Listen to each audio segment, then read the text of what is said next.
বর্ষাকালের গ্রামের এই সৌন্দর্যটা আপনি পৃথিবীর আর কোথাও দেখতে পাবেন না। আপনারা যারা গ্রাম ছেড়ে দেশের বাইরে থাকেন কিংবা শহরে থাকেন, আপনারা এই ওয়েদারটাকে অনেক বেশি মিস করেন আমি জানি।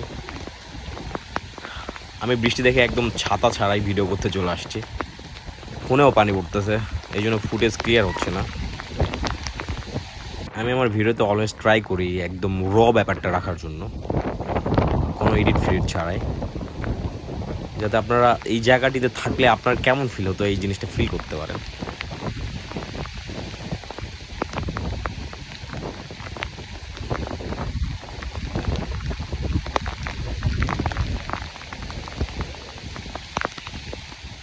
ভিডিও করে একটু ক্যামেরা খোলা খোলা সবাই পাগল করে দেওয়ার মতো ওয়েদার।